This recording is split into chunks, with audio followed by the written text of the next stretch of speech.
Bon dia, moltes gràcies per ser aquí. El juego de las sillas, no sé. Vale. Bueno, esto va a ser un poco así, ya os aviso.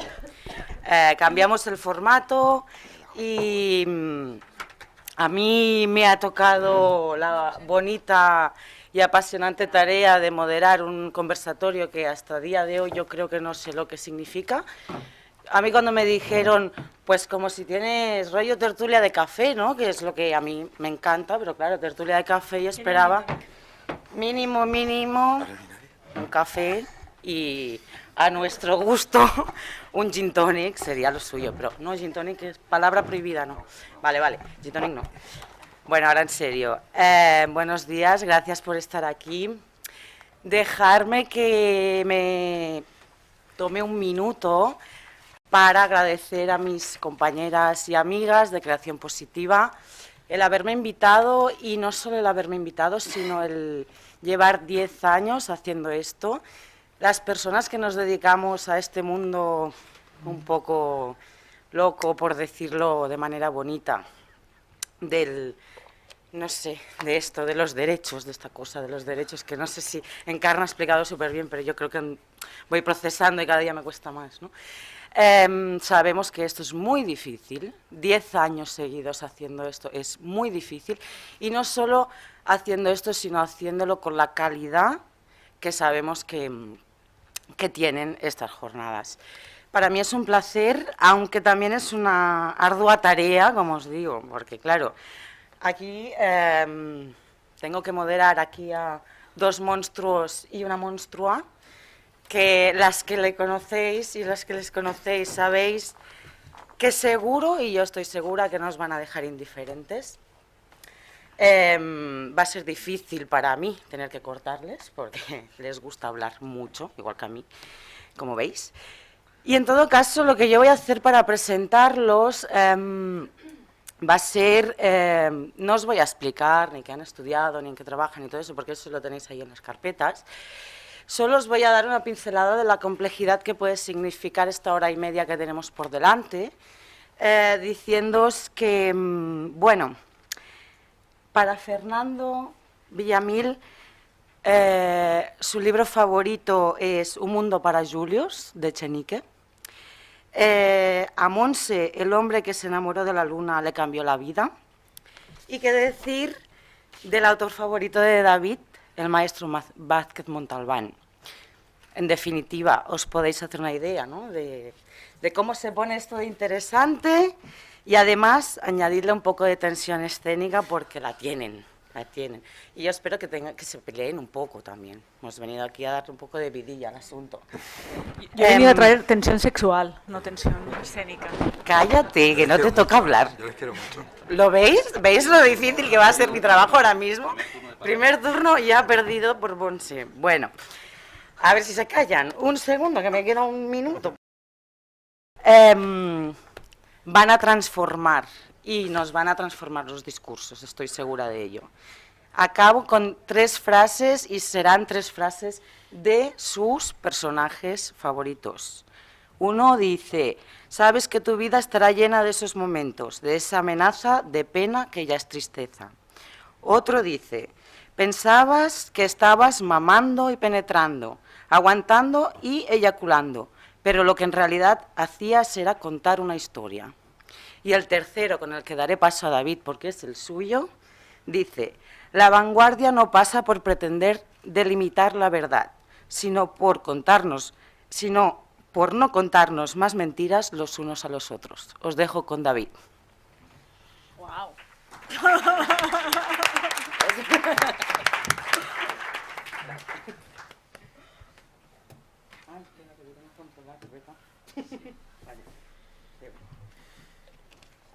Bien, buenos días. ¿Sí? Ahora, buenos días. Antes de empezar, y empiezo muy rápido, también quiero que salga de mi boca el agradecimiento a la organización, a estas 10 jornadas, que han sido más de 10 años, y que seguimos aquí, más o menos en pie. Realmente me apetecía mucho participar en las jornadas, no sabía qué es lo que me iban a proponer, y me propusieron esta especie de experimento, ya valoraréis luego porque tenéis una hoja que os ha parecido, pero sí que decidí, cuando me plantearon el hecho de participar en esta mesa, decidí que había llegado el momento también en este foro, aunque con muchas no nos conocemos, pero para mí siempre ha sido un foro de aprendizaje y de mucha confianza, y por mi parte lo que me propuse pues fue tocar determinados temas que, a pesar de que están por ahí, ya llevo varias jornadas y varios encuentros, que son temas que salen ahí fuera en los pasillos. Entonces me pareció interesante que pudieran salir desde aquí, sobre todo para poderlos compartir, por supuesto, con el resto de la mesa, pero también luego con todas vosotras en el turno abierto, que me parece que va a ser lo más interesante. Total, se me pasó el tiempo y no presenté la ponencia cuando la tenía que haber presentado. Luego me enteré que, a pesar de presentarla tarde, era el único que la había presentado, sin desmerecer al resto de la mesa. Pero en un momento de desesperación y sin saber qué hacer y harto de montar PowerPoints, porque llevo no sé cuántos montados este mes para no sé cuántas jornadas, porque todo el mundo se acaba en noviembre, diciembre, pues decidí escribir una carta, que es la que os han adjuntado en la documentación. No hace falta que la leáis porque os la voy a leer yo, como si la hubiera escrito, ¿eh? Veréis que el resto de la mesa tiene mucho más nivel, se han preparado sus presentaciones, han hecho bien los deberes, han buscado citas, ¿eh? Pero yo os voy a leer mi carta. Me saltaré la introducción y simplemente comenzaba diciendo que, a modo de introducción, y no hacía demasiado tiempo, lo que os comentaba, preparando otra intervención, porque coinciden todas las intervenciones en estos meses, recuperaba una presentación que hice para un congreso el año pasado, la cual titulé La historia de la prevención sexual del VIH, un tórrido romance erótico en 3 actos de final incierto. En la misma intentaba realizar una revisión personal, y de ahí parto, de mi trayectoria desde el año 1996 trabajando en la prevención sexual del VIH entre jóvenes. Y creo que eso va a ser interesante en esta mesa porque somos personas con bastante tiempo vinculadas a la prevención del VIH, pero trabajando en colectivos diferentes y en escenarios diferentes. Entonces, creo que todo eso también va a aportar elementos interesantes. En cualquier caso, destacaba esos 3 momentos que, cuanto menos para mí, habían sido cruciales. Y planteaba un primer acto, que llamaba Los Inicios, en el que destacaba la realidad de un momento devastadoramente mortal de la pandemia, que fue cuando aterrizamos. Destacaba también, que fue con lo que yo me encontré en el momento que aterricé, con la capacidad del movimiento LGTB en aquel momento de tomar las riendas y, sobre todo, algo que me sorprendió, que era la posibilidad de hablar de sexo en foros que hasta entonces eran como impensables. Es decir, el escenario es que, con el tema de no, esto es un taller de prevención del VIH, pues de repente podías acceder a las aulas en los colegios. ¿Se oye bien? ¿Sí? Es que podías acceder a aulas en los colegios, podías acceder a diferentes edades, trabajar con padres y madres, trabajar con profesores y profesoras, podías acceder a escuelas privadas, podías acceder a escuelas privadas y religiosas. Es decir, que fue como una oportunidad en la cual, con la banderita, no, es que yo hago prevención del VIH, se abrían muchos foros en los cuales se podía hablar de sexo. Eso se nos ofreció a unos por aquel entonces jóvenes e inexpertos talleristas.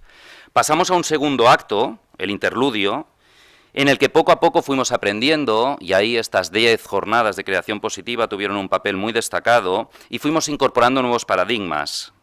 En mi caso, feminismo, género, derechos humanos, derechos sexuales, reducción de riesgos y daños, que era de donde venía, o donde había estado, o donde me quedé, que vinieron a cuestionar y a deconstruir muchas de las intervenciones que hasta ese momento estuvimos realizando, y que dieron lugar a un nuevo escenario, al cual muchas de nosotras y de nosotros decidimos apuntarnos.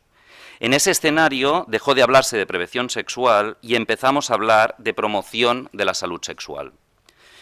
Para acabar, proponía el acto tercero, que era el final incierto o no, en el que nos encontramos en la actualidad y en el que, para mí, partiendo de unos avances biomédicos que se escapan a mi limitado conocimiento, pero que me parecen espectaculares, y ahí tenemos evolución en los tratamientos, lo que se ha llamado nuevas tecnologías, profilaxis pre-post, vacuna, microbicidas, cargas virales, comunitarias, no comunitarias, la prueba del VIH, presentaba mi vivencia con cierta o bastante preocupación, hay días que se convierte en angustia, en relación a la pregunta de si no estábamos dando marcha atrás, palabra prohibida en las intervenciones, regresando desde la promoción de nuevo a la prevención, o bien si no estábamos siendo cómplices de una propuesta fundamentada directamente en el control.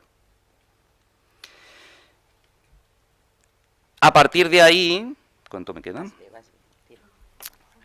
Planteaba 3 preguntas, porque el resto lo podéis leer, sobre las que me parecía importante reflexionar y de las cuales me interesaba mucho la opinión del resto de la mesa y también la de la audiencia. Una era si prevención o promoción. La evolución a la cual hacía referencia, en los párrafos anteriores, de plantear la prevención sexual del VIH o enmarcarla en un concepto más amplio de promoción de la salud sexual, considero que no ha sido universal ni asumida por todos los actores y actrices involucrados en su puesta en escena.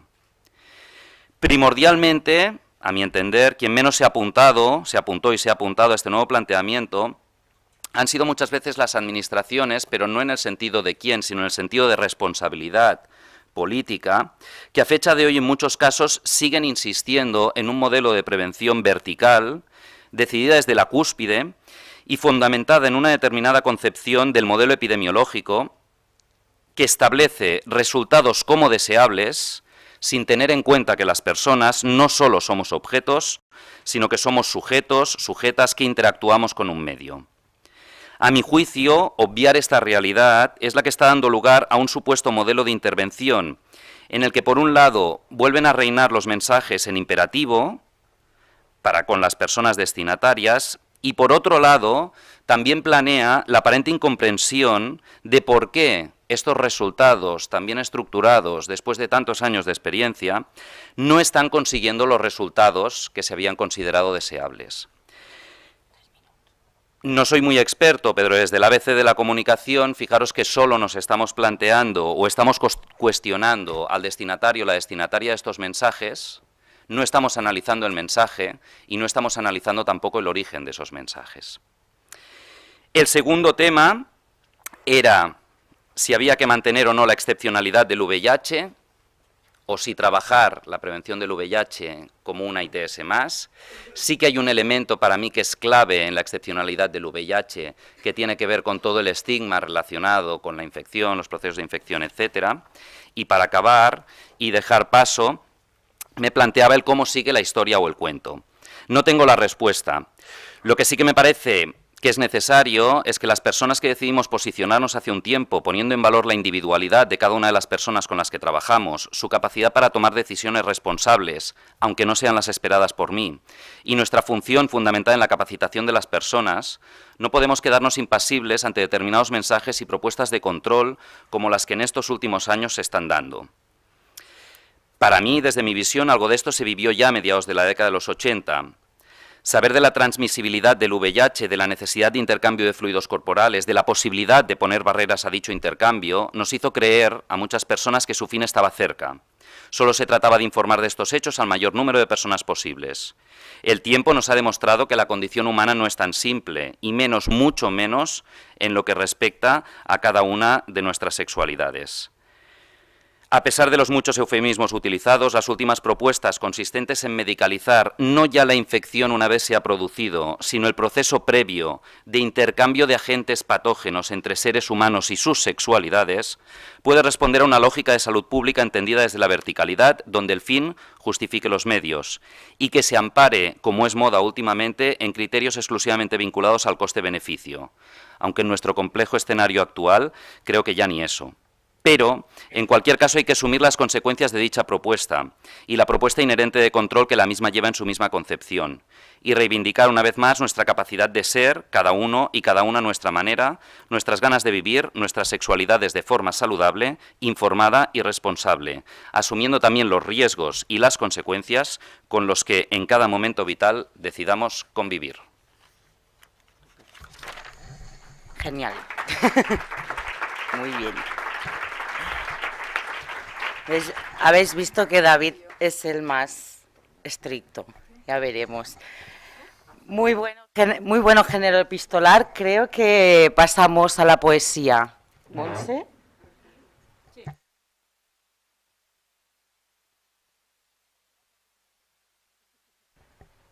¿Vas a tornar? 1, 2, 3.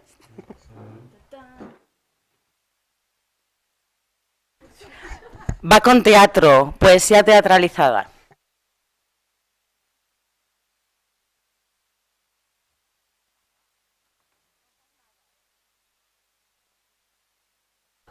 El reloj corre, Monse. Voy a pasar la palabra a Fernando. 1, 2, 3. Venga. Y ahora no podía respirar, claro. Básicamente, estos son para mí las jornadas. Un respiro desde el compartir. Me paso el día corriendo entre paradigmas que no son los nuestros. Y lo que representa estas jornadas es un respiro. Estoy en baja forma, ¿eh? Estoy muy contenta y un poco asustada con este formato. Precisamente por lo que supone. Por el parar y reflexionar. Porque es absolutamente transformador la posibilidad de pararnos y pensar conjuntamente. Muchas veces estas jornadas estamos hablando de lo chachipirulas que son, pero también os digo lo que supone para la asociación. ¡Mierda! No está María Luisa. ¡María Luisa!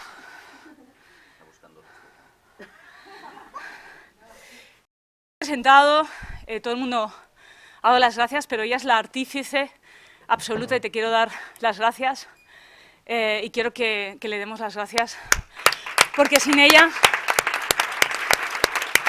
realmente esto no tendría ningún sentido. Lo digo porque es como la cabeza pensante de la asociación. Yo corro y ella siempre está ahí y las compañeras de la asociación lo saben y lo sabemos, siempre está ahí. Cuando nos planteamos con María Luisa el reto de qué íbamos a construir en esta mesa y me pusieron el reto este de estar con los monstruos y con la monstra, me dio un poco de miedo escénico, porque cómo hacer compatible lo que se espera cuando vienes a unas jornadas que se supone que vamos a hablar de violencia machista y VIH, y de pronto lo que vamos a hacer seguramente es cuestionar el modelo, los paradigmas que estamos utilizando sobre la prevención, que es un poco, que creo que es algo que puede estar pasando o que va a pasar en esta mesa. En ese vértigo, ¿no? Pensaba que cómo me lanzaba a este ruedo no taurino, ¿no?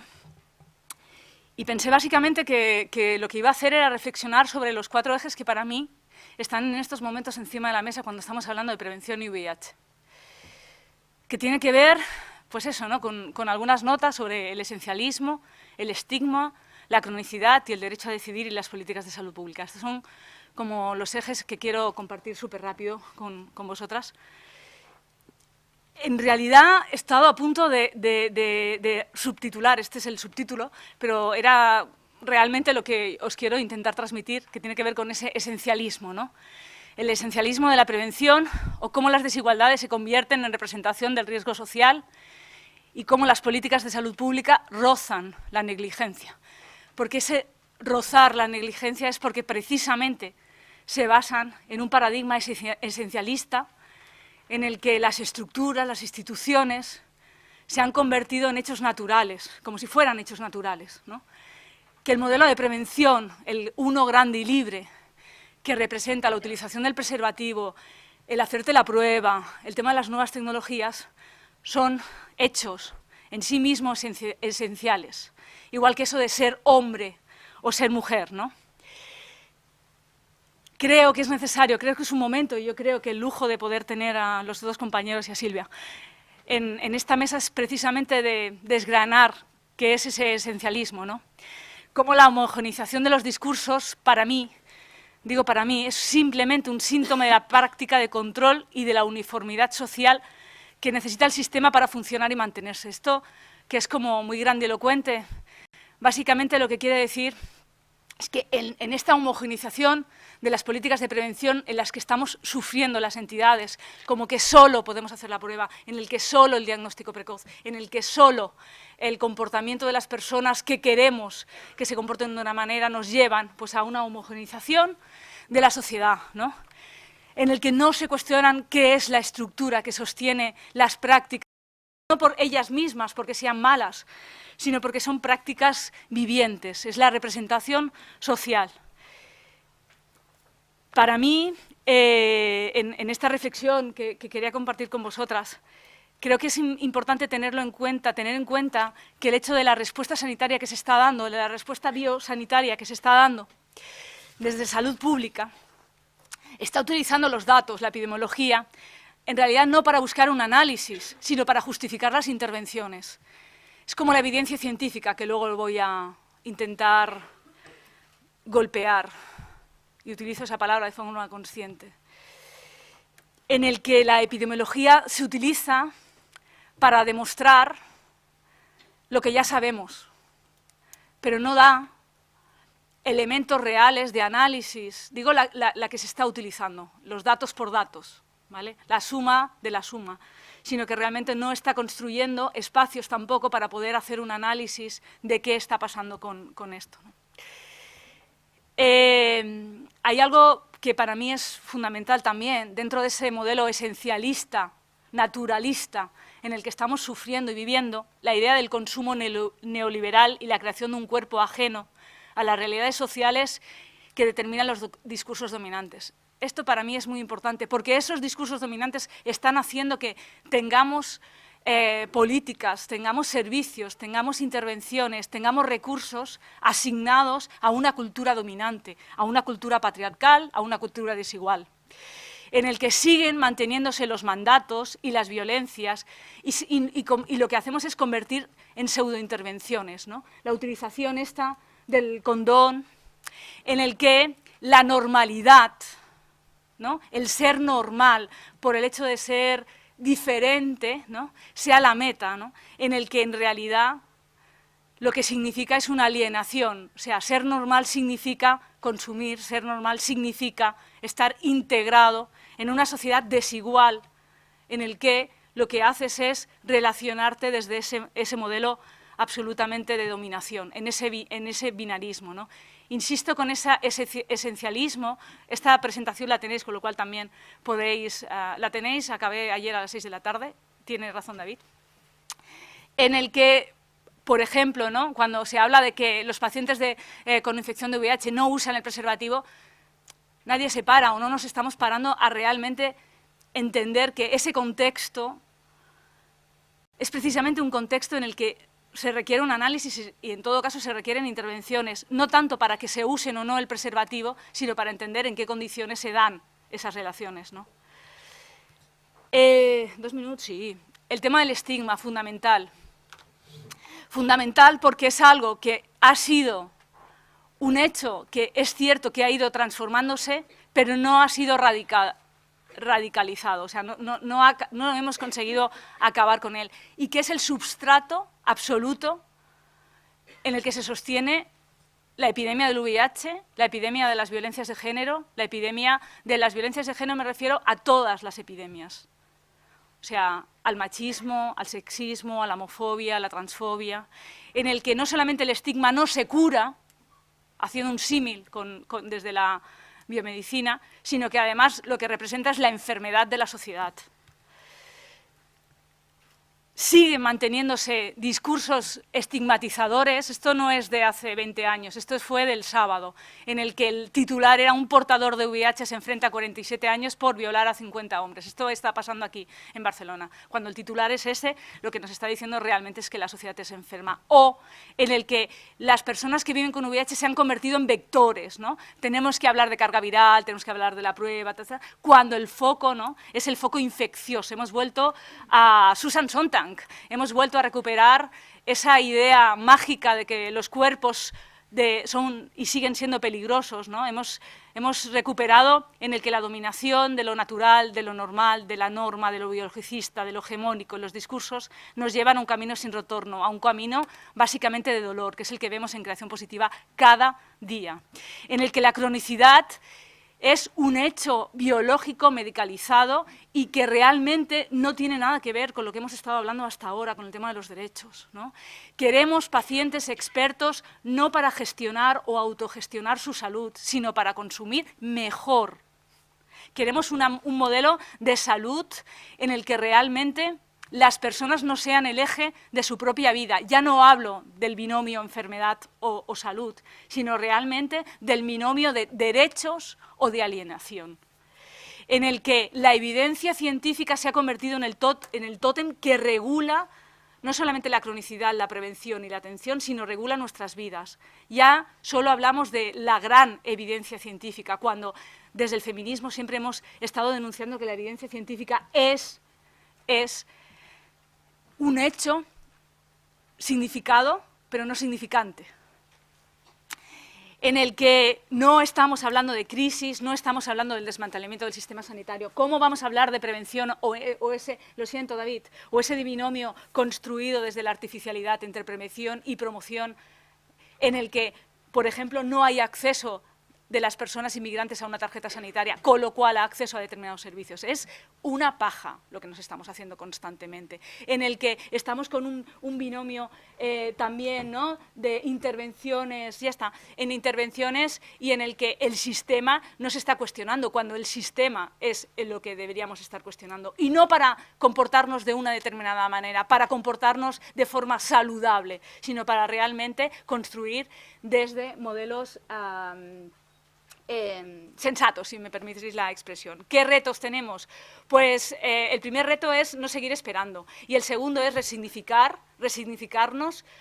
Yo lo utilizo con el subtitular la realidad, pero básicamente es ese derecho, el derecho a decidir y sobre todo a repolitizar lo que podemos entender por prevención. Yo sí que creo en la prevención, pero no en la prevención del VIH, creo en la prevención de una sociedad desigual. Y para ello estamos aquí.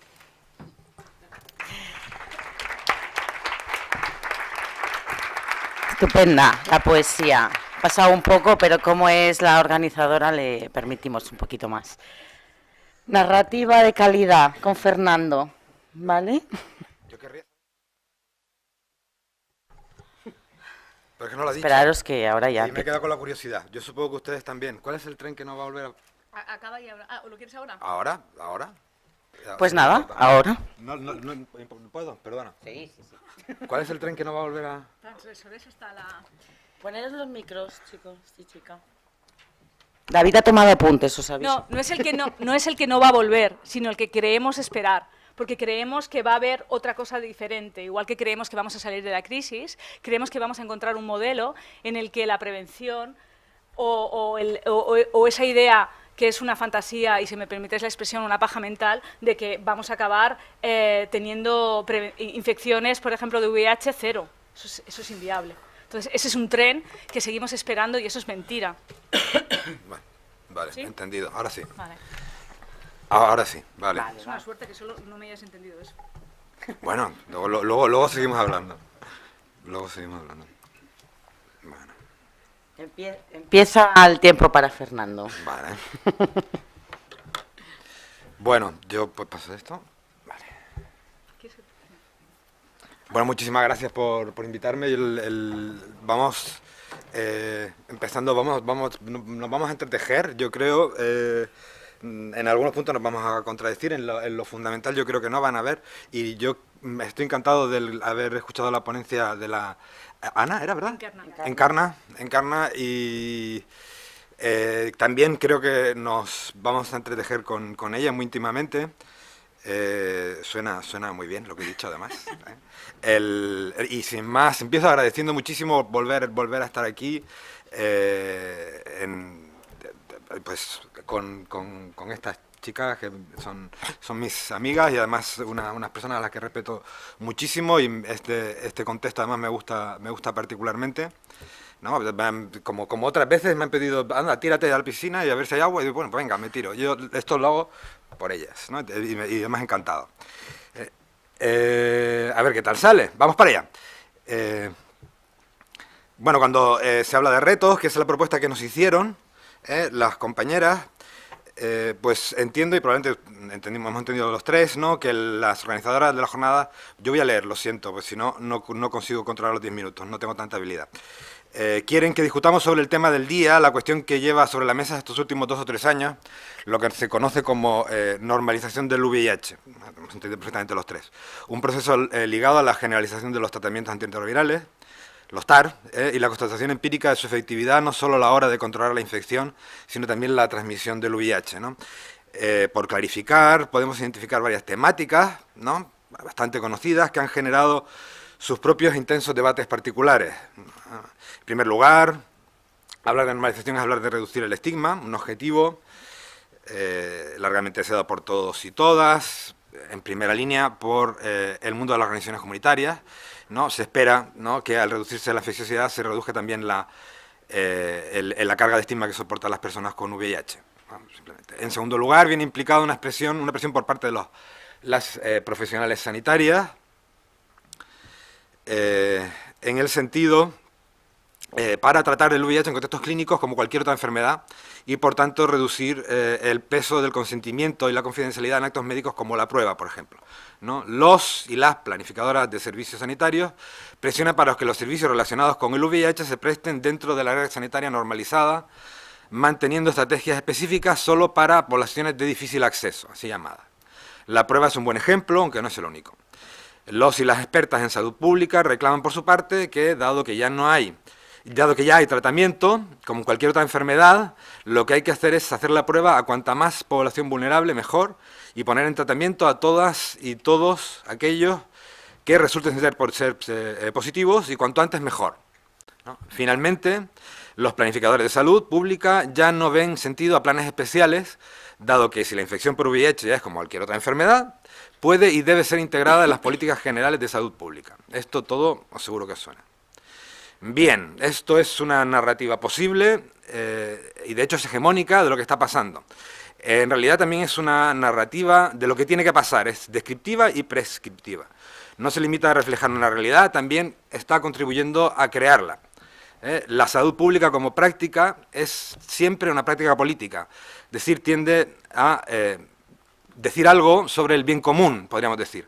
En concreto, estaría en el centro de la determinación de espacios estratégicos como el cuerpo biológico, el cuerpo biográfico, lo privado y lo público, lo físico y lo social, lo técnico y lo político. Quiero decir, todas estas dimensiones no están dadas, se construyen. Y la salud pública está en el medio de la determinación de todas estas esferas. Es una narrativa esta del tratamiento como prevención, ¿no?, optimista, elaborada en un lenguaje técnico, basado en lo que se presenta como evidencia. Yo no voy a tratar de desmontarlo, voy a ver en principio, ¿no? Solamente voy a tratar de recordar que población no es lo mismo, por ejemplo, que grupo social.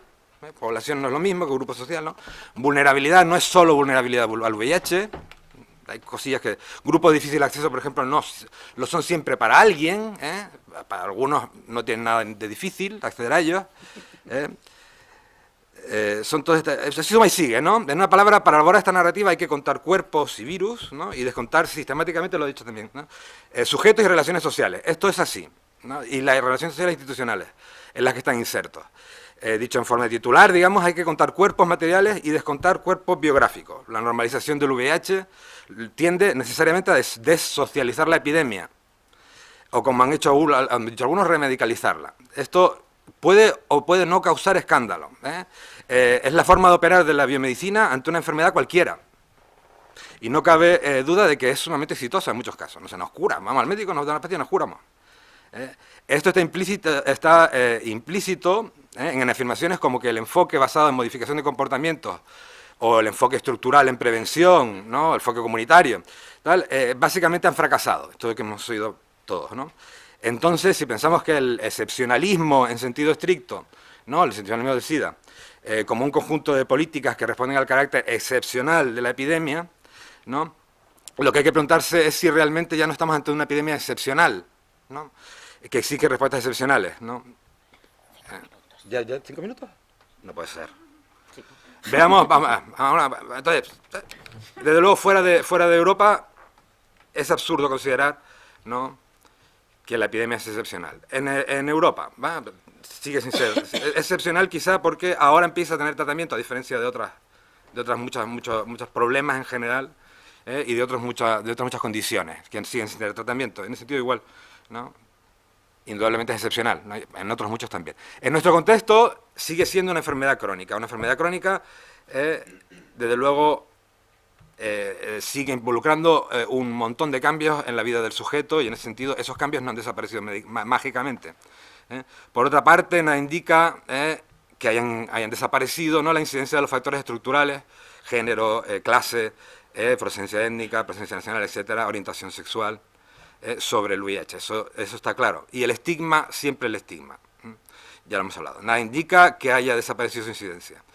El estigma es lo que desde siempre hizo necesario un enfoque peculiar sobre el VIH, desde los derechos humanos. En este nuevo marco de normalización se hace, eso sí, cada vez más difícil de detectar. Ya hemos hablado espléndidamente sobre los derechos humanos. Dejadme simplemente decir una cosilla más, ¿no? ¿Por qué ahora se hace cada vez más difícil de detectar? Patton, una autora, que a mí me gusta mucho leer, lo he mandado el artículo, nos anima a distinguir, igual es una barbaridad, pero ella a mí me resulta muy claro, entre delitos e injusticias. Me he olvidado de esto completamente, lo siento. Los delitos se encuadran dentro, esto es una traducción mía, ella habla de injuries and wrongs, ¿no? Se encuadran dentro del discurso moderno de los derechos civiles, son derechos a, tras denodadas luchas, se han visto recogidos en reglamentos y leyes, pueden ser por tanto documentados y reclamados por las personas afectadas. Por ejemplo, ante un tribunal. Por su parte, las injusticias son delitos o faltas que además tienen el agravante de que no poseen ese aparato de documentación y reclamación. Suceden, digamos, en la vida cotidiana, ¿no? Y son básicamente invisibles, ¿no? Creo que muy justamente Patton nos previene ante el riesgo de que al aceptar el terreno de juego que nos propone la narrativa optimista de la normalización, se cuela al mismo tiempo este olvido de lo social que es tan importante para mantener una corriente viva que convierta las injusticias no reclamables, ¿no?, en delitos y faltas reclamables, o en políticas, ¿no?, que sea capaz de hacer ver, visualizar, hacer reconocible como delito lo que puede quedar silenciado, ¿no?, como mera injusticia, algo que sucede en la vida cotidiana, ¿no? ¿Cuáles van a ser esas injusticias? Me pasa como a David, yo no lo sé. Sí puedo intuir que olvidar la experiencia social del VIH y pensar solo en términos de cuerpos materiales y poblaciones obliga a ver los problemas desde una perspectiva muy limitada. Hablar, por ejemplo, de las condiciones abstractas, el champiñón jovesiano, en las que se asegura que un sujeto abstracto consiente libremente en hacerse la prueba, por ejemplo, ¿no?, o discutir las condiciones en las que se garantiza que un sujeto seropositivo recién diagnosticado, desencarnado, consciente en entrar en tratamiento, es hablar un lenguaje de madera. Y esto tiene riesgos muy potentes.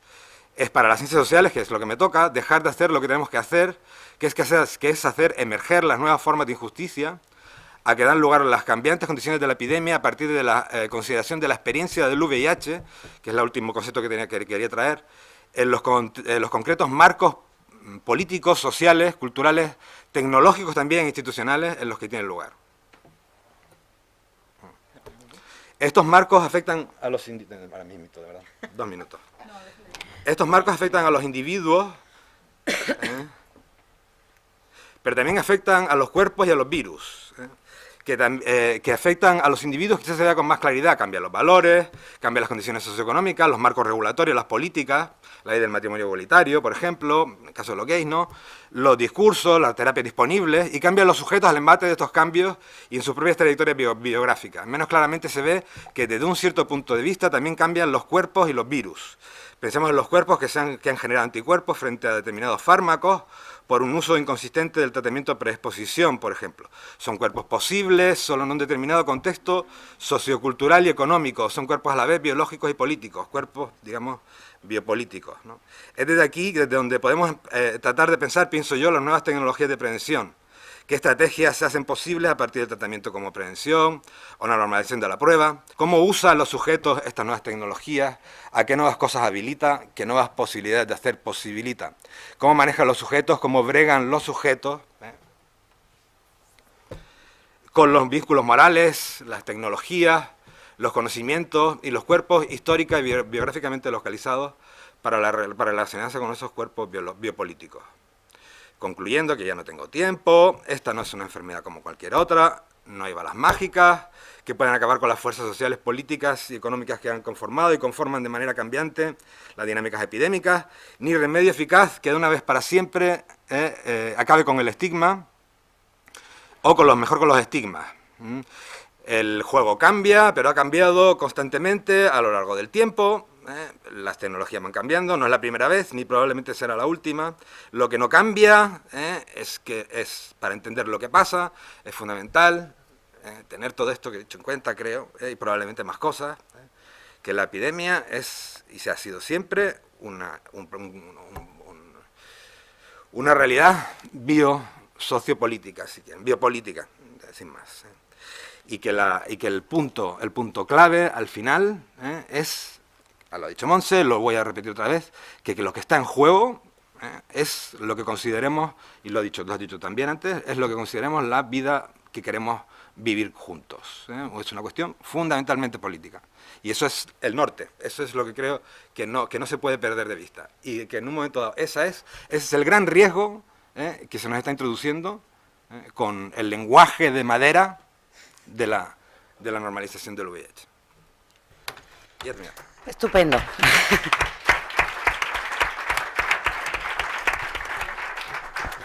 Bueno, gracias Fernando. Y ahora empieza la tertulia café. Entonces, yo os explico. Yo tengo tres de preguntas, que evidentemente seguro que más, que voy a hacer y ellos van a ir respondiendo, pero nos gustaría que vosotras y vosotros también participarais, o sea que estoy segura que también tenéis preguntas. Empiezo yo y vosotras levantar las manos y Luisa estará por aquí haciendo el tema. A ver, la pregunta del millón. Vamos a ser amigas y amigos después de esto, todavía. ¿Qué entendemos por prevención? Ya está. Se retira. Me retiro. No, la pregunta es esta, ¿no? Que cada una y cada uno de ellos me respondan qué entienden por prevención. Que empiecen los listos antes, ¿no? Venga, Fernando, empieza tú, que has sido el último. Si piensas en lo que hace la gente, o sea, como algo que hace la gente, yo lo he puesto ahí bregar. Es una palabra que me gusta mucho. Yo tenía un doctorando que terminó su tesis ya puertorriqueño que lo usaba mucho. Bregar. El que tú estés bregando con el coger e intentar organizarse con un conjunto de conocimientos, porque la gente tiene, y cada vez más, lo hablábamos cuando la última vez que vine a Barcelona, contigo, ¿no? Me parece, allí con Luis, allí atrás, no solamente tienen conocimientos, sino que tienen un montón de conocimientos. Estoy hablando de los gays. Igual otra gente no tanto. Vale. Me ha quedado claro, y tienen que bregarse con sus vínculos, se tienen que tomar decisiones en contextos que son profundamente morales, y con sus cuerpos biopolíticos en ese sentido, y con sus cuerpos biográficos, y con sus condicionantes socioeconómicos, y desde ahí van bregando, y no quiero decir tomando decisiones conscientes muchas veces, sino bregando, lo que hacemos, ¿verdad? Apañándoselos como buenamente pueden. Desde un punto de vista de lo que hacen los técnicos de prevención, pues supongo que tiene muchos niveles. En un cierto sentido, ayudar a la gente a bregar, cuando es de tú a tú. Yo siempre, cuando veo lo que la gente hace, yo intento poner eso en valor, porque no es una actividad muy técnica, al final es una cosa muy concretita. ¿Qué necesitas para arreglártela con tus cosas? Y al final es eso. Y luego, pues, intentar modificar políticas, no sé qué, una cosa muy política también. Eso supongo que es y debería ser prevención. Muy bien, Montse. ¿Prevención de qué? No sé. No, yo creo que es la pregunta. Bueno, perdona, Bueno. por jorobar. Pero yo creo que es la pregunta. Es de qué y para qué, ¿no? Porque cuando has dicho lo de prevención, claro, mi esencia me mueve en dos paradigmas, ¿no? Prevención de la violencia machista y prevención del VIH. Son mis esencias, ¿vale? En ese modelo esencialista en el que yo me muevo. Entonces, claro, yo pensaba, pues generar espacios, ya sean tecnológicos, reflexivos, materiales tecnológicos, o sea, condón o servicios, ¿vale? O sea, lo digo en el tema tecnológico al final, ¿vale? Pero básicamente para mí es generar espacios donde se pueda vivir una vida vivible, por ejemplo, sin violencia. O generar espacios en el que se pueda vivir una vida manejando, porque para mí es el tema de bregar, yo utilizo la palabra manejar, las condiciones en el que yo me quiero relacionar con el otro desde la... Me has jorobado un poco con el tema de lo de la libertad, pero básicamente con el tema de lo... Posiblemente la palabra que me gustaría en todo caso sería autonomía. O sea, para mí es como gestionar esa autonomía. Te has retorcido. Un poco. Esperaros un momento, que falta hablar a David. A ver. Supongo que es básicamente un tema de terminologías, con qué terminologías nos movemos, ¿no? Para mí la prevención, y hablando de la prevención del VIH, por eso la diferencia un poco de la promoción, porque sí que veo la prevención de una forma muy vertical y muy dirigida desde arriba. Esta es mi visión. ¿La prevención o la promoción? La prevención, a diferencia de la promoción, perdón. En cualquier caso, cuando prevenimos que pase algo, y si estamos hablando del VIH, en principio, o es desde mi punto de partida, el objetivo es evitar que eso pase. Entonces es ahí donde yo no estoy de acuerdo. Es decir, evitar, erradicar, estamos hablando de una infección, cuya transmisión en nuestro contexto actual está muy vinculado o mayoritariamente vinculado a las relaciones sexuales entre personas. Entonces es desde ahí desde donde yo no comparto esa visión, con ese objetivo, que sea el de evitar. Me parece, más que poco realista, poco humano. Has hablado de prevención de otras cosas. Y ahí sí que tal vez estoy de acuerdo en que hay cosas que hay que evitar. ¿Sí? Pero en este caso es donde no lo tengo tan claro. Lo que pasa es que Espera, cuando él Montse, hablaba... espera, Perdón. un momento, porque... Conversatorio. claro, porque es que Fernando se ha retorcido y a mí me gustaría saber, ¿no? Sí, poco sí, ahora ya se me ha ido un poquito, pero decir que es que tu autonomía es una idea un poquito resbaladiza. Como autónomos, igual que tampoco, estoy de acuerdo que decir, a lo mejor el objetivo único no puede ser el que no se infecten, que no me infecten, porque tampoco puede dejarlo de lado. No. La persona que estamos hablando. Sí. Estamos de acuerdo. Es decir, no planteo evitar que no se tengan que evitar nuevas infecciones. Que no puede ser el único. Exacto. Que no Sobre puede ser todo el por único. una Vale. cuestión, porque yo creo que estamos en el modelo binario. O sea, yo insisto con esa historia con el tema de sistemas. Es un modelo binario, es salud-enfermedad, prevención. Claro, es como si las personas que viven con VIH, ¿qué pasa con ellas? Quiero decir que en ese modelo binario estamos excluyendo, y lo digo desde la exclusión, estoy hablando, por eso hablo desde el tema del estigma. Es un modelo absolutamente unicista, ¿no? Que todos somos seronegativos. Y eso no es real. Aquí no es real, en esta sala. En el mundo no es real. Entonces es como prevenir que... Por eso insisto. Entonces yo creo que hay una cuestión importante que es, vale, no por el hecho de tener un virus dentro de la sangre o de los fluidos, te cambia la categoría. Pero sí que es cierto que la representación de la gente que te mira sí que cambia. Entonces, por eso a mí me cuesta... Yo creo que vuelvo a lo que dijiste tú antes, llámale X, si es que es un poco, es decir, perderse, no nos agarramos a los nombres. O sea, hay un marco general en el que estamos trabajando, ¿le llamamos prevención o le llamamos muñeco diabólico? Es que me da igual. O sea, la cosa es un marco en el que estamos tratando de evitar, primero, desde luego, es decir, que estamos tratando de evitar que la gente resulte controlada, ¿no? Y que la gente resulte sometida a todo tipo, a determinadas violencias simbólicas, que la gente resulte con sus derechos de mediados y que además resulte, pues coño, pues sigue sin tener ninguna gracia pillar el VIH, ¿no? Pues ya está. Es decir, esos son objetivos que se pueden... Porque en realidad cuando yo decía lo de vidas vivibles sin violencia, tiene que ver sin daño.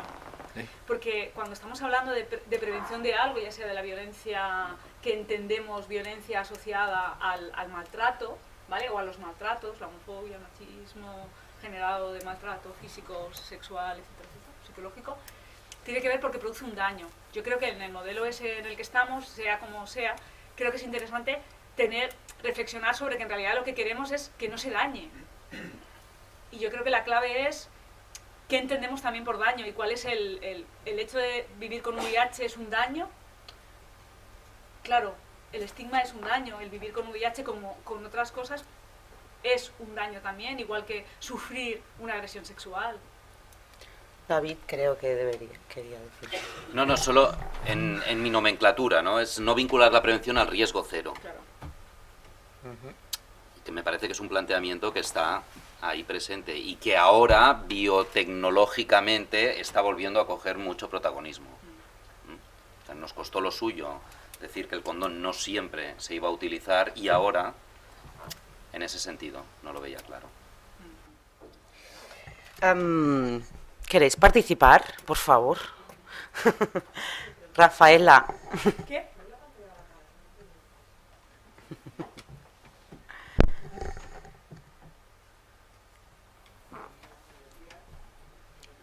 No. A ver, Ahora. ahora. Buen día, buenos días. Muchas gracias por vuestra intervención, vuestros planteamientos, dudas y más dudas. Y yo voy a plantear otra duda. Ya sabéis que también he intervenido mucho en programas de promoción, de prevención. Me parece importante el nombre que le pongamos porque el lenguaje de alguna manera construye el pensamiento, no solamente de las personas que lo tenemos más o menos o lo podemos tener más o menos claro lo que queremos decir, sino de las personas a las que nos dirigimos y que nos escuchan, incluso las que ejercen los poderes políticos y luego los dineros y las subvenciones, ¿no? Pero bueno, eso es un comentario al margen. Yo lo que os planteo a la mesa y en general a todas las personas de la sala, es que desde nuestros programas de prevención, promoción, realmente hemos analizado en profundidad qué violencia simbólica ejercemos o no lo hemos analizado. Y si lo hemos analizado o alguien lo ha analizado, ¿qué conclusiones se han sacado? Gracias, Rafaela. Cómo me alegro de ser moderadora ahora mismo. Venga. A ver, que te ha quitado el micro ya, ¿eh? Vale. Pues voy a intervenir, mira que te digo. Voy a intervenir porque estoy absolutamente de acuerdo contigo con el tema de que el lenguaje crea pensamiento. Y no solo crea pensamiento, crea opinión. Y para mí es fundamental cómo se conceptualizan y cómo se significan y resignifican los conceptos en los que trabajamos. Y la otra pregunta, la respuesta está clara, no. No tengo nada más que decir. Es decir, no hemos evaluado suficientemente la violencia simbólica que ejercemos con nuestras intervenciones y con las intervenciones que muchas veces vienen impuestas desde este modelo binario, ¿vale? Y no me alargo porque no me toca. Venga. Yo De creo nada. que hay este espacio, y no es retórica, este espacio, el de las jornadas, desde hace 10 años pretende precisamente ser un espacio para analizar eso. Y yo creo, lo digo porque sí que es así, quiero decir que creo que el espacio en el que hemos estado construyendo todas, no Creación Positiva, sino todas las personas que han participado, que son muchas, que hemos estado recorriendo el Estado español, hemos estado en Valladolid, en Toledo, en Bilbao, Sevilla, Madrid, Barcelona, etcétera, etcétera, hemos estado construyendo precisamente espacios en el que nos pudiéramos reflexionar sobre eso, porque no hay espacios. Cuando he estado corriendo, me he violentado. Yo, cuando actuamos, cuando trabajamos, nos violentamos. El hecho, por ejemplo, de ser unicistas o haber sido unicistas en nuestros materiales, ¿no? De utilizar el condón, etcétera, etcétera, son prácticas violentas, no nos damos cuenta, pero son prácticas violentas. Sobre todo porque no entendemos lo que es el tema de la violencia simbólica, que es violencia estructural.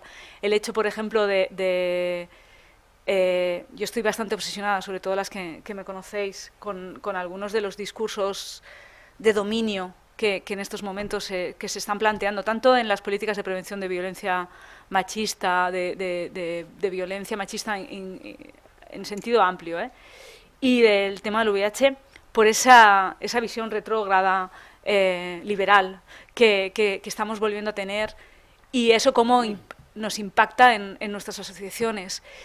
El hecho de que yo tenga que presentar una subvención mísera, en unas condiciones míseras, que en estos momentos no sepa en qué condiciones tengo que trabajar, si puedo pagar o no a las trabajadoras, en las condiciones en las que si yo puedo tener, qué coño de violencia, qué coño, utilizo de forma muy consciente ese qué coño.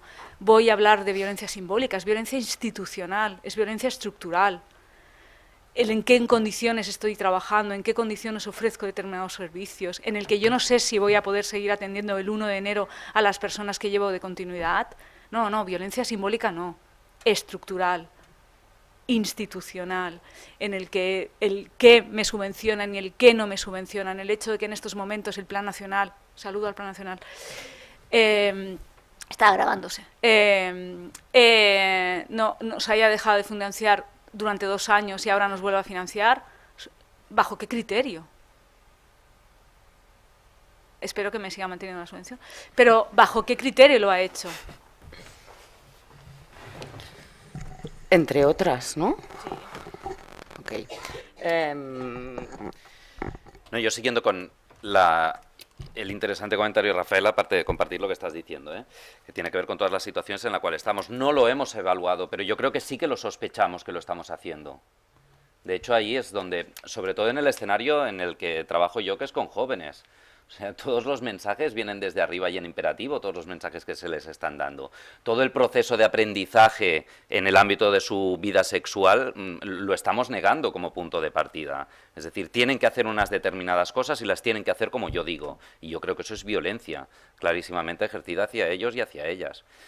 Y desde ahí, desde ese modelo o desde esa manera de entender la prevención es donde no lo comparto. Yo hace tiempo que insisto, y como estamos aquí confesando muchas cosas, a mí no me gusta tampoco lo de la promoción, pero no encuentro otra palabra. Y estoy también con que tenemos que encontrarla, porque creo que el término de prevención, estoy hablando prevención VIH en mi escenario, jóvenes, talleres, patatín, patatán, tenemos que deshacernos de ese término, porque está vinculado a todo esto, ¿no? A una concepción del riesgo cero, una violencia ejercida para con los jóvenes desde hace muchísimo tiempo. Creo que nos tenemos que desprender. No encuentro una alternativa mejor. Pero bueno, me la podéis dar ahora. Es que yo no estoy de acuerdo de que... Fernando, sí. ¿tenías alguna respuesta? Es que sí que hay una reflexión, sí. A ver si soy capaz de articularla. Espera, hazlo tú pronto. No, simplemente la frase es titular. Yo no estoy de acuerdo de que haya que acabar con prevención o promoción como concepto, sino repolitizarla. Es como el tema de género o el tema de, claro, nos lo roban todo, igualdad, nos lo roban. Entonces la historia es, vale, apropiémonos nuevamente de lo que son términos en el que pueden ser útiles. Sí. Hay efectivamente una reflexión ya en marcha. Es que a mí yo tengo una pésima memoria para los nombres, pero son trabajadores sociales que están puestos a ellos. Yo no sé si, igual tú les conoces, de una perspectiva Foucaultiana, también justamente con el concepto este de violencia simbólica en un sentido muy específico de posibilidad o cierre de la posibilidad de hacer un discurso propio y de apropiarse de las propias condiciones, de las condiciones para hacer ese discurso, que es en un sentido concreto ya hay reflexiones hechas desde el trabajo social, y yo creo que es muy interesante, que es que la idea es yo me puedo que es la misma idea del bregar, que ha sonado muy estúpido, pero que hay una reflexión muy concreta detrás, es situar en el centro del trabajo y de la reflexión, o bien una serie de principios abstractos sobre los que yo trabajo. Entonces, después de esos principios trabajo sobre el sujeto, como el de autonomía, perdóname, Montse, o el propio trabajo del sujeto. Y con eso, y con el propio trabajo del sujeto, yo me comprometo. Entonces la historia cambia absolutamente, o sea, en la medida en que como persona que que no está, no es mi vida, es la vida del sujeto con la que yo estoy trabajando, de repente estoy mucho más desnudo. No sé si o sea, yo puedo tener una serie de conocimientos, pero esos conocimientos hay que negociarlos en cada, o sea, el sujeto brega con su vida y yo brego con el sujeto. Como acompañante. Esto lo trabaja una antropóloga que se llama Anne-Marie Moll con los sujetos que, por ejemplo, tienen enfermedades crónicas. Y ella cree, vamos, viendo lo que hacen los médicos, estos médicos, en concreto con sus pacientes con enfermedades crónicas. O le dan una serie de información para que ellos decidan o se mojan con sus pacientes, ven qué problemas tienen en la vida cotidiana, que son infinitos y variados, y van adaptándose ellos mismos a lo que sus pacientes necesitan. Son dos perspectivas, como ven, completamente distintas. Y eso, compromiso con los principios o compromiso con las prácticas. Son posibles principios para reflexionar. Creo que estos trabajadores sociales que están reflexionando en esta línea le llaman acompañamiento o algo así. Yo no sé si les suena. Pues a mí me parece que se puede incorporar igual, ¿no? a la reflexión. Yo si quieren les paso la referencia en algún momento. Yo no, por eso es que decir, ¿y qué necesita? ¿Qué necesita un sujeto para bregar con su historia? Vamos a ver, ¿necesita solamente que el saber cómo se toma la PrEP? No, coño, necesita también un marco de derechos posibles, de derechos posibles y realizables. Se ha ido la compañera. Entonces, yo la miraría para que me dijera, sí, estoy seguro que me lo diría. Te digo yo que sí, que sí. Venga, que sí. No, necesita un trabajo. Necesita una entrada estoy pensando en gays, necesita entrada a un colectivo gay menos racista y menos clasista. Necesita una serie de cosas. Yo qué sé, necesita, a lo mejor necesita información pura y dura.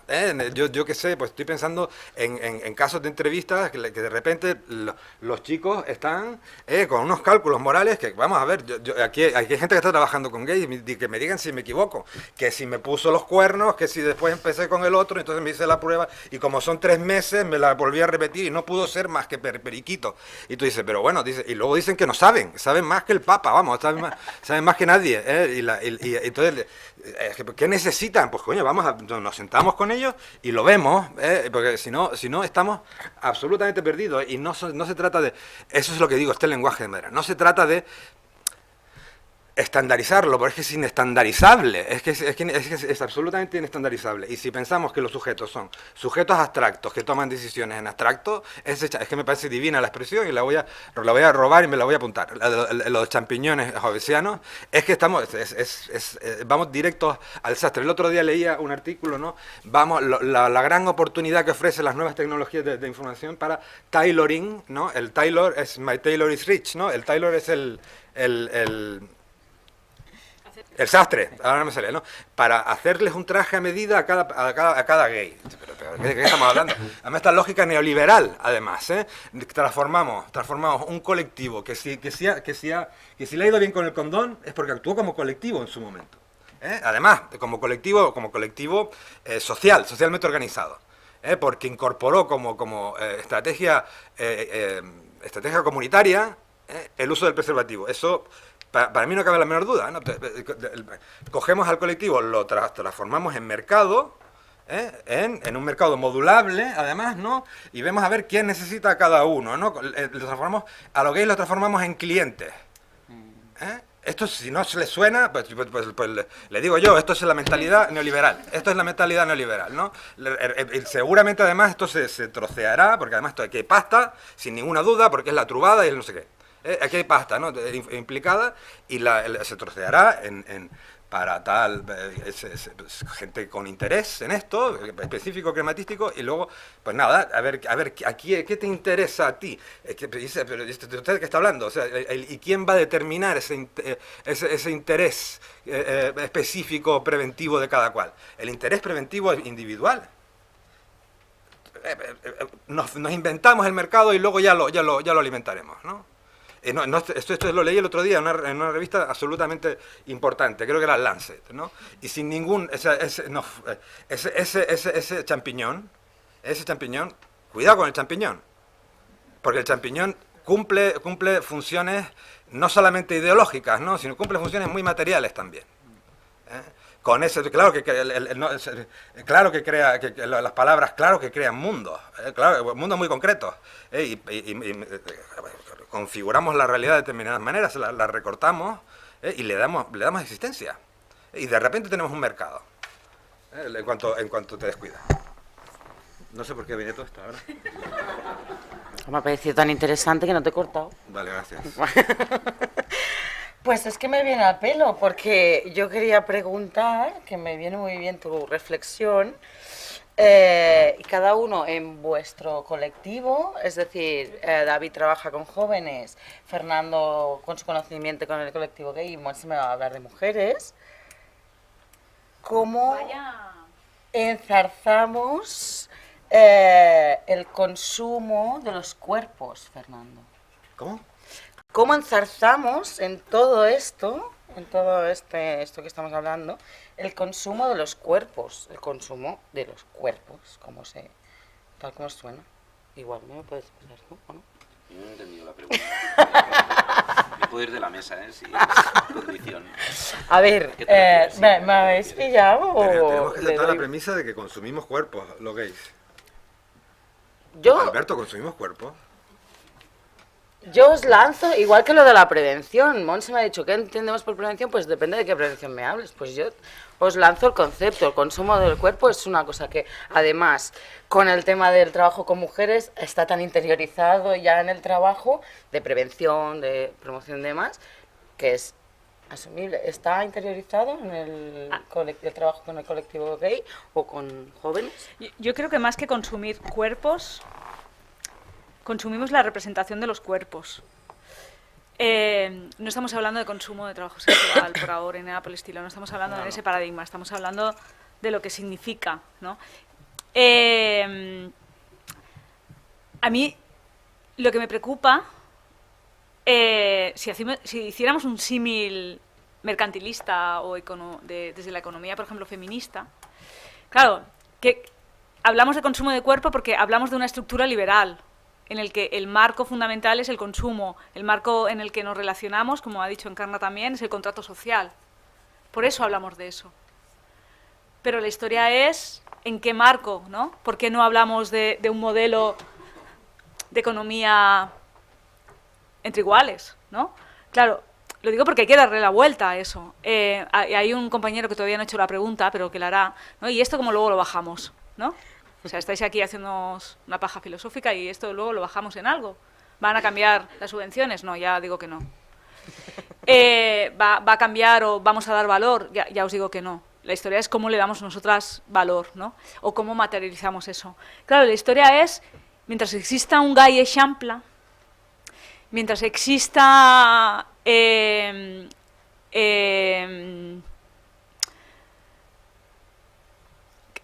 que está chachipiruli, no estoy, o sí, o estoy cuestionando, pero mientras que tengamos relaciones basadas en esos mandatos, las mujeres y los hombres, independientemente que seamos heteros, homosexuales, bisexuales, transexuales o todos los anales, no, todo lo que queramos decirnos o etiquetarnos, lo que es importante es el vínculo, cómo se establece ese vínculo y esa relación de poder. Claro, cuando estamos hablando de consumo es un símil para mí muchas veces de que estamos hablando de una relación de dominación, de una relación en la que estamos en una estructura desigual. Y yo creo que cuando estamos hablando tanto de hombres gays, mujeres lesbianas, mujeres heteroflexibles o lo que queráis, de todas las categorías estas que nos ponemos y que nos resultan útiles, yo creo que lo que es interesante es saber precisamente eso, ¿no? En cómo nos vinculamos nosotras mismas con esa etiqueta también, y cómo en esa etiqueta también nos podemos vincular con otras personas. No sé si me acabo de explicar muy bien. Lo digo porque yo creo que es algo importante cuando estamos hablando como de consumo, ¿no? David. Estoy ahondando, voy con un delay tremendo, ¿eh? Me he quedado con lo del acompañamiento y luego me viene con lo del consumo de los cuerpos.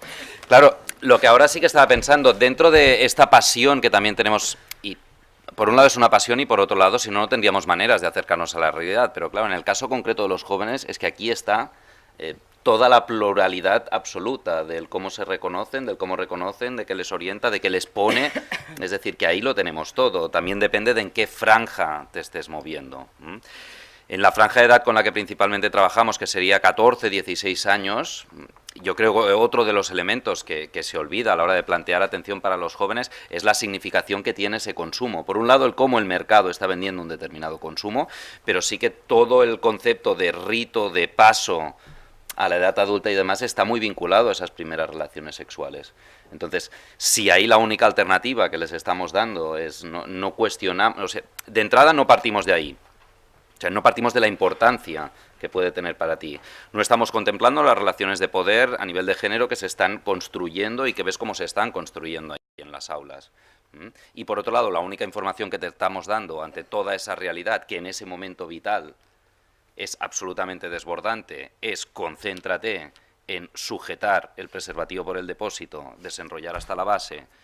Pues claro, yo creo que ahí es donde está el choque y esa es muchas veces la violencia que ejercemos. En lugar de intentar ver el cómo ellos mismos y ellas mismas se están tragando de alguna manera toda esta idea de consumo con todo el tema de las nuevas tecnologías. Y sabéis que soy un hacha en el tema, pero claro, esto es otra cosa que a mí me preocupa ya desde lo personal porque no tengo ni idea, ¿no? Pero todo este consumo, ¿cómo se está dando ahora mismo entre los jóvenes? ¿Cómo se está sustituyendo, ¿no?, ese rito de paso del ser persona sexuada, por lo tanto soy persona adulta, ¿por qué he compartido mi sexualidad? ¿Cómo están compartiendo esa sexualidad ahora? ¿Cómo están consumiendo con todo lo que tiene que ver con nuevas tecnologías? Yo creo que es otra pregunta que tendría que marcar un poco las intervenciones y lo que nos planteamos en las intervenciones. Yo creo que más que consumo es mercantilización. Lo digo porque es mucho más es mucho más amplio, porque la mercantilización también de los cuerpos y de las relaciones y de los vínculos, yo estaba pensando ahora en toda esta historia, por ejemplo, que juega la idea esa de fusión, porque hemos trasladado el amor romántico a la idea esa mágica de fusión, ¿no? Ahora todo tiene que ser tan intenso, tanto, que eso se traduce en una búsqueda constante, ¿no?, de esa exactación, ¿no? O sea, de llegar ahí a lo máximo, ¿no? Que es para mí es la representación máxima, y perdonad por volver a decirlo, de lo que quiere esta sociedad, ¿no? Que tiene que ver con eso, con que seamos ovejitas, en realidad. Lo digo porque es importante, porque cuando estamos hablando del consumo, ¿es consumo para qué? Ovejitas consumistas. Ovejitas Fernando. consumitas de ideas, de Sí, todo. de todo. O sea, Fernando. Yo es que no percibo, no sé, puede ser que siempre ha habido... Es difícil, con la comunidad es difícil no caer en un discurso muy retrógrado con todo esto. Hay un tema que muy identitario, pero que no es necesariamente objetualizador tampoco del otro, en la medida que, es decir, que no hay que tampoco entrar a... que es demasiado fácil entrar en cualificar, creo. Pues que es un delito sin víctima, digamos. O sea, yo entro en una comunidad en que las reglas están en ese sentido muy claras. Lo malo es que no siempre es así, que en los límites, digamos, se encuentra gente que precisamente no conoce enteramente esas reglas. Entonces ahí sí que te puedes encontrar con problemas, con profundos malos entendidos, digamos. Le llamamos consumo a eso, pues es que también es calificarlo inmediatamente, ¿no?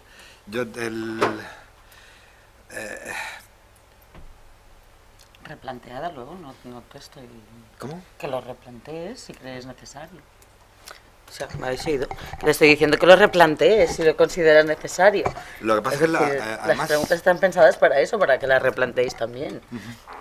que como la última vez que estuve tratando con gays, eran justamente gente gay bastante formalita que iba a hacerse la prueba, entonces tengo una imagen ahora mismo un poco distorsionada de los gays.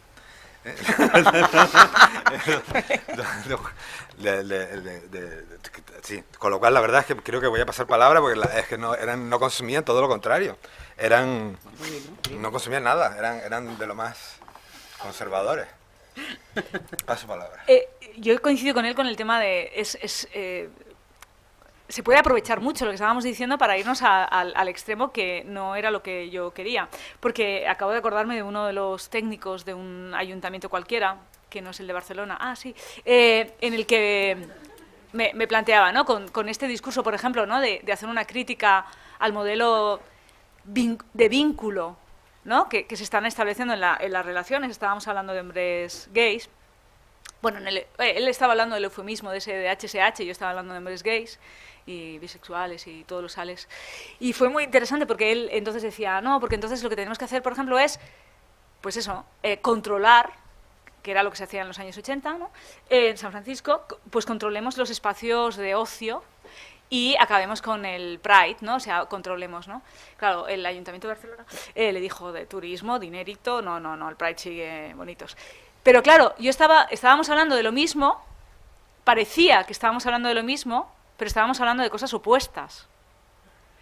Porque realmente es muy arriesgado, o sea, plantear, por ejemplo, lo que estábamos planteando, claro, él recogió ese guante y dijo, vale, acabemos con los espacios en el... Claro, porque el espacio lo veía como infeccioso. Igual porque el planteamiento es los cuerpos son infecciosos, ¿no? Por eso estábamos hablando con el tema del estigma. Claro, yo estaba hablando de derechos, y estaba hablando de cómo nos vinculamos y qué capacidad teníamos de vínculo las personas, en qué modelos nos estamos vinculando. Claro, estábamos hablando de cosas que parecían iguales y eran opuestas. Pero claro, la conclusión era, pues cerremos los espacios o controlemos los espacios, cuando en realidad lo que estábamos haciendo era controlar las vidas y controlar los cuerpos políticos, estoy hablando. Y yo estaba diciendo que, al contrario, que lo que estábamos haciendo con esa sujeción de estar siempre alineados con un modelo de sexualidad, uno grande y libre, porque todos tenemos uno grande y libre, que lo que teníamos que hacer era deconstruir eso. Y de pronto le salió la brillante idea esa y yo pensé, mierda. Pero es peligroso, somos peligrosos. Vais a participar más, ¿no? Vale, gracias. Dos personas, veo. Venga. Que me lo quitan de las manos. Nos queda 10 minutos. Buenas tardes. Mejor que la intervención sea en castellano, ¿no? Por lo que venimos viendo. Ok. Sí. Perfecto, ningún problema. Me siento mal haciendo la pregunta porque un poco os cuento en mi vida, pero como estamos filosofando y hablando de Hobbes y Foucault, pues también voy a filosofar. Entonces, bajando un poco, como decías, todo lo que estamos hablando, entiendo, ¿no?, de que este servicio de acompañamiento, bueno, llamámoslo como queramos, ha de ser basado en la demanda de manera individualizada en cada uno de los casos, contemplando todo su contexto, su cuerpo, tantísimas cosas. Yo me encuentro en posición que trabajo con personas que no pueden expresar sus demandas. Entonces yo me convierto en Leviatán y yo paso a estar haciendo desde arriba, decidiendo sobre la vida de otra persona, lo que me genera de un montón de dudas. Y escuchándoos me siento un monstruo, porque estoy haciendo todo lo que habéis dicho que es monstruoso, pero me encuentro en la obligación y en la emergencia de tener que tomar estas decisiones y ya, para personas que tienen pues problemas comunicativos, que tienen problemas a nivel tienen dificultades cognitivas y he de tomar decisiones. Entonces, ¿vengo un día a Creación Positiva para que me asesoréis o hay algún... ¿Esto cómo lo resuelvo de manera salvable? De entrada, gracias por tu trabajo. Después ya veremos. Ahora respondéis tú, eras el del acompañamiento. Demonios, yo cómo voy a responder. El listo. Es evidente que no estábamos, quiero decir, tu caso es completamente... perdón, que creo que es claro que decir tu caso es distinto, bien interesante. Me gustaría hablar contigo luego si quieres, pero es que no es que decir, no puede, está claro que no respondes a lo que están pensando no estamos pensando lo que están pensando los autores que hemos mencionado antes. ¿Dónde trabajas exactamente? Trabajo con personas con sordoceguera y algunas de ellas con importante afectación cognitiva. Ya te digo. Ya te digo. Pero yo sí Me que te parece apasionante tu ofrezco, trabajo. yo sí que te ofrezco el espacio de creación positiva para que vengas pero no para hacer lo mismo que estamos criticando, para que yo te diga lo que tienes que hacer, sino si quieres, pues lo que estamos haciendo aquí, generar un espacio en el que nos expliques, o sea, compartamos saber, porque es algo que, bueno, David también tiene experiencia. Y yo creo que hay otras personas que tenemos experiencia y hay temas, o sea, precisamente lo que estamos denunciando es que esto es lo que no hay, espacios porque nos sentimos muy solos también y nos sentimos culpables, o sea, fijaros lo que acaba de pasar, ¿vale? O sea, lo estoy poniendo en estos términos porque yo creo que es algo que nos pasa. O sea, de pronto hay una reflexión y como nos faltan muchas veces espacios para poder tener claro qué herramientas tenemos, porque todas tenemos herramientas y seguro que estamos haciendo el trabajo bien, pero cómo lo manejamos en nuestra cotidianidad.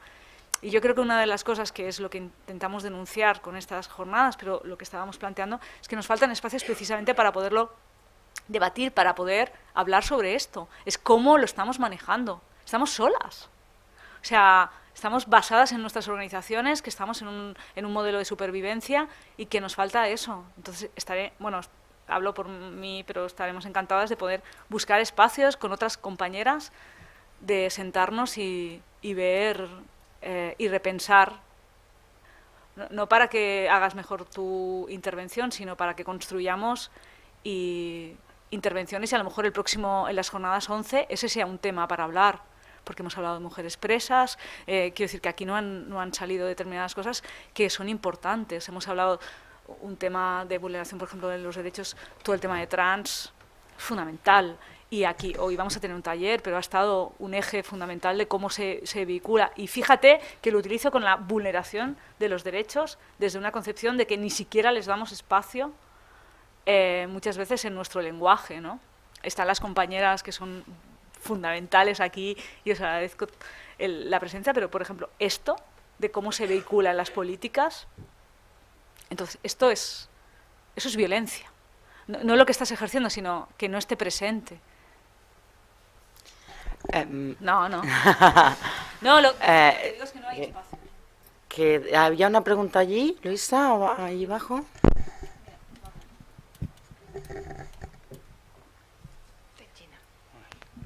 A ver, yo es que veo que estáis hablando mucho de políticas neoliberales. Yo creo que hay otras alternativas a estas políticas y creo que no es, por lo menos he oído hablar poco de ellas. Creo que hay gente, salió aquí en el 15M, se están haciendo otras políticas que el gobierno tiene que hacer y no se hablan. Yo creo que es el momento de cambiar un poco el chip e ir a lo que viene futuro. Creo que el futuro no viene a trabajar con lo que hay, sino trabajar con lo que pueda venir. Yo creo que ese sería un chip que hay que hacerlo. Nada más. Muy bien, qué reflexión tan interesante, ciertamente. ¿Sí? Bueno, vosotros, ¿no? Fernando, dale. Sí, yo estoy completamente de acuerdo, hay que generar resistencia. Hombre, lo primero es entender cuál es la lógica esa de las políticas neoliberales pero desde luego para poder ejercer esa resistencia. Yo entiendo que es fundamental entender aquí hay muchas formas de entenderlo, de abordarlo, que tiene que ser multidimensional, como lo entendamos, pero desde luego a mí me aclara mucho, van a por los derechos. O sea, y una vez que se rompe un derecho es muy difícil recuperarlo. Yo no sé dónde lo leí el otro día, pero me pareció muy interesante. Una vez que con la reforma laboral, te acabas acostumbrando a la precariedad.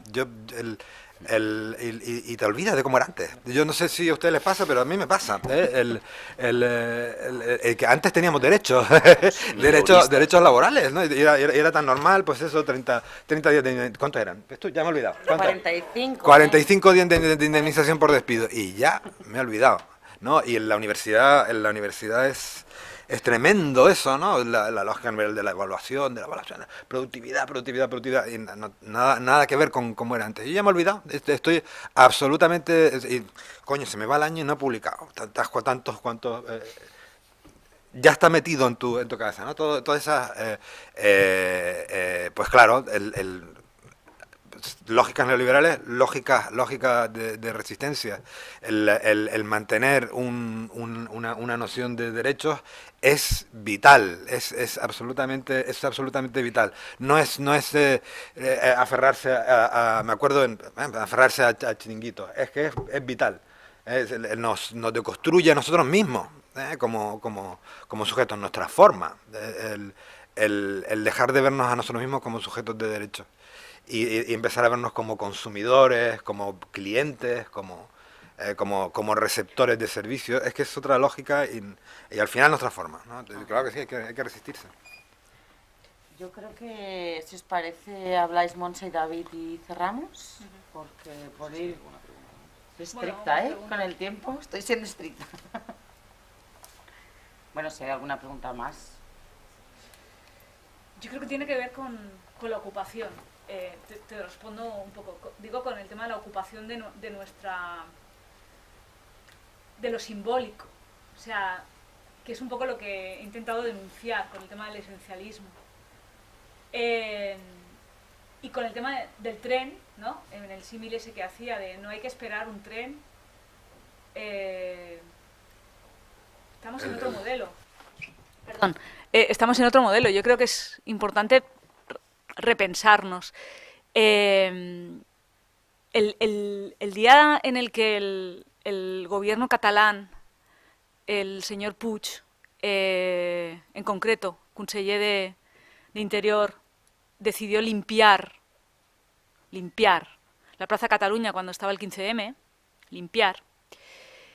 Yo estaba allí, no estaba dentro, no había dormido, pero fui, escuché en la SER y salí corriendo de mi barrio, de Sants, y me fui corriendo y me senté, ¿no? Y estuvieron limpiando, ¿no?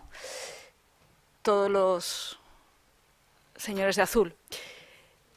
Y había una barrera simbólica de lo que había dentro, ¿no? De lo que habíamos estado construyendo, más o menos acertadamente. Yo creo que luego se ha visto que era acertado. Y de pronto el sistema, ¿no? Nos rodeó, nos limpió. Y cuando salieron corriendo, quiero decir, cuando salieron corriendo detrás de nosotros, nos golpearon o nos pasaron por encima, lo que hicimos fue volver a entrar en la plaza. Y hay algunas personas que empezamos a bailar o a disfrutar o a, ¿sabes?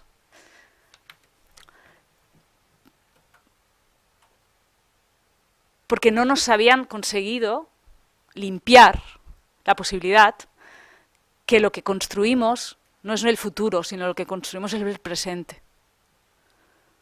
Y de eso es de lo que se trata.